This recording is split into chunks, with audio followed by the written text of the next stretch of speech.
Deux personnes qui produisent des contenus sur YouTube sont-elles égales? D'un côté, une personne qui produit avec l'intelligence artificielle donc peut produire environ 5 à 10 vidéos par jour et une autre personne qui tourne des vidéos face cam comme moi pour vous parler. Est-ce que ces personnes sont égales? Est-ce que leurs chances d'exploser sur YouTube sont égales? C'est ce que nous allons déboucher dans cette vidéo. Est-ce que l'authenticité paye encore sur YouTube? Bonjour et bienvenue dans cette vidéo. Aujourd'hui, nous allons parler de l'authenticité. Et nous allons aussi parler de la démonétisation qui est active. Je vais vous apprendre au cours de cette vidéo comment être authentique et partager les conseils les plus basiques avec vous pour que vous puissiez rester sur le droit chemin et accéder à la monétisation, exploser sur YouTube et avoir une grande communauté. Bienvenue donc dans cette vidéo.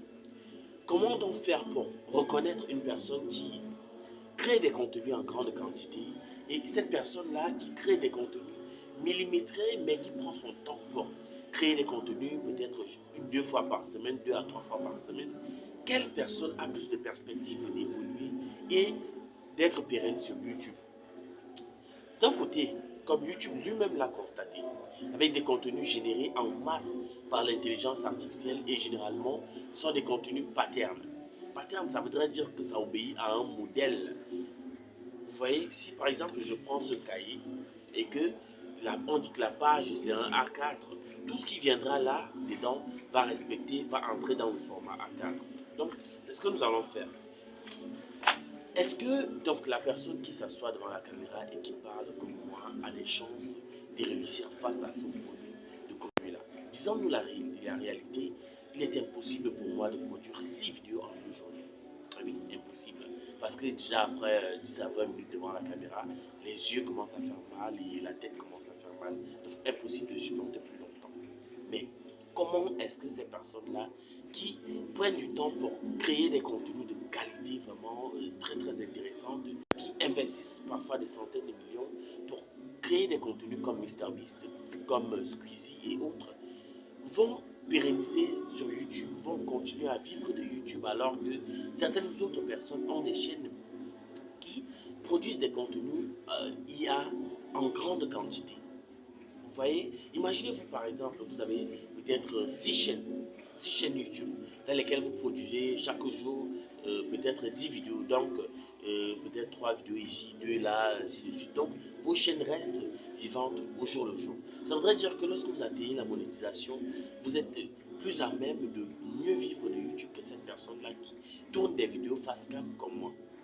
Mais comment donc mieux vivre de YouTube alors que nous créons des contenus originaux? Si je crée du contenu original, c'est que vous me voyez et vous voyez que je suis en train de vous parler, je suis en train de vous expliquer des choses.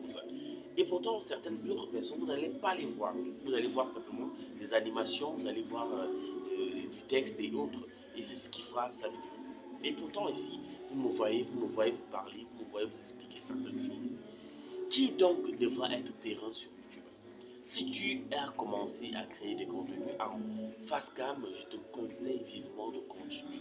Parce que depuis un certain moment, depuis environ 3 à 4 mois, YouTube a entamé un processus de démonétisation active et discriminatoire sur des contenus générés par l'intelligence artificielle. Ça voudrait dire que si tu voudrais te lancer, par exemple, tu as remarqué que ta chaîne YouTube ne donne plus comme tu voudrais qu'elle donne, ou alors tourner des vidéos c'est fatigant, tu n'as plus assez de budget, tu n'as plus assez de moyens, ton équipe s'est dispersée et autres, et que tu voudrais un tout petit peu essayer les contenus générés par l'intelligence artificielle, moi je te déconseille cela parce que ta chaîne risque d'être démonétisée.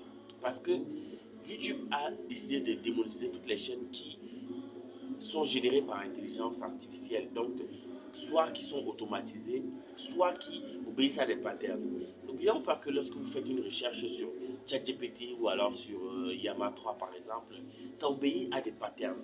Ça voudrait dire qu'il y a une façon de répondre. Par exemple, ici, ils vont simplement changer votre nom et mettre la même réponse. Ici, ils vont simplement changer votre dans la réponse. C'est ça qu'on appelle un pattern. Un pattern, c'est quelque chose qui est reproductible. Donc, si vous avez une chaîne YouTube qui peut être reproduite à l'échelle grand X, ça voudrait dire qu'elle sera démonétisée parce qu'elle n'est pas authentique. YouTube recommande de créer des contenus authentiques. YouTube encourage réellement des contenus authentiques. Créer du contenu authentique. Mais comment donc exploser sur YouTube si on crée du contenu authentique et que de l'autre côté, il y a des contenus inauthentiques qui font tout de même des vues? Restez tranquille et serein. Obéissez au processus. Le processus, c'est quoi? Ça voudrait dire que vous allez quitter de 3 vues, 4 vues, 5 vues à 1000, 2000, 5000, 1 million de vues. Vous voyez?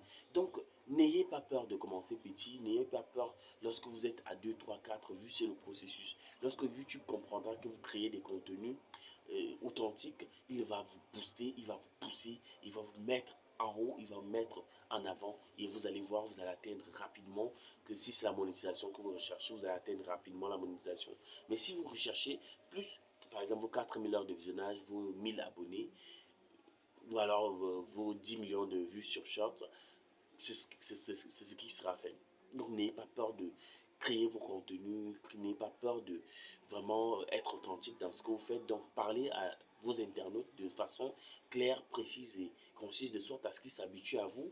Faites-leur des blagues, pourquoi pas. Donc faites des blagues de sorte à ce qu'ils connaissent que ceci c'est une blague et ayez des codes avec eux. Voilà, moi j'ai regardé une influenceuse ivoirienne qui a une façon de parler à ses internautes. Avec eux, elle peut passer les appels et chacun connaît déjà le code qu'il ne faut pas dire pour ne pas faire démonétiser la vidéo. Donc vous vous rendez compte que là, c'est un contenu original. Or, les contenus via pattern comme les contenus générés par intelligence artificielle, il ne peut pas avoir cette complicité-là. Donc, créez vos contenus en toute âme et conscience que aujourd'hui tu le fais, ça ne produit pas encore les bons résultats, mais que demain, lorsque tu vas le faire, ça va au fur et à mesure monter, upgrade et n'oublie pas, lorsque tu es encore à deux trois vues, cela te permet de créer du contenu de bien meilleure qualité, d'améliorer certains aspects, de savoir parler face cam, de ne pas trop bifurquer, de ne pas trop réfléchir lorsque tu parles.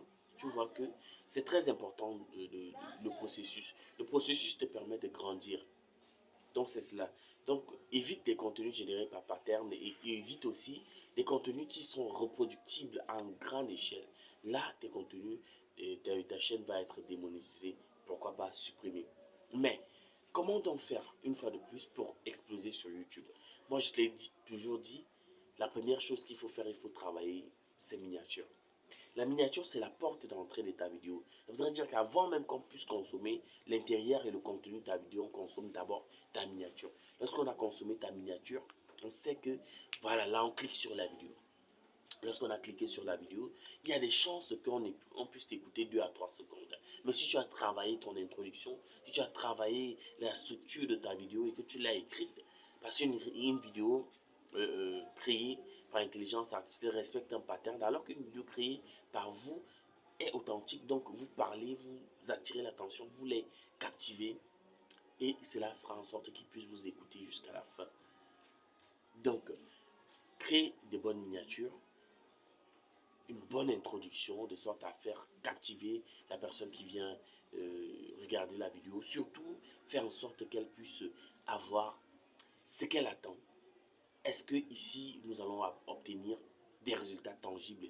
Est-ce que en regardant cette vidéo, je vais apprendre ceci? S'il vient en espérant apprendre ceci, c'est certain qu'il va regarder ta vidéo peut-être jusqu'à la fin. Tu vois? Maintenant, un autre aspect très très important, la description et les tags.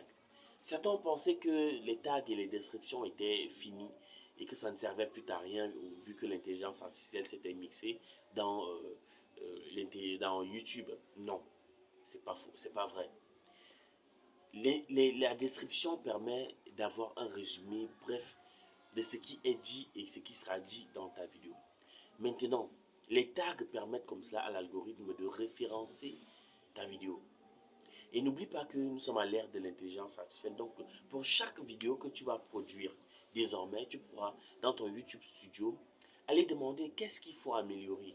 Il va te dire que les internautes décrochent à tel moment. Ça voudrait dire que l'introduction n'est pas bien faite ou alors ici, tu t'es trop étendu ou alors là, à la fin, ça n'a pas trop été comme ça. Donc, avec ces données-là, tu pourras comme cela mieux améliorer le contenu. Voilà, ce sont entre autres informations que je voulais partager avec vous et n'hésitez surtout pas vraiment si ce type de contenu vous intéresse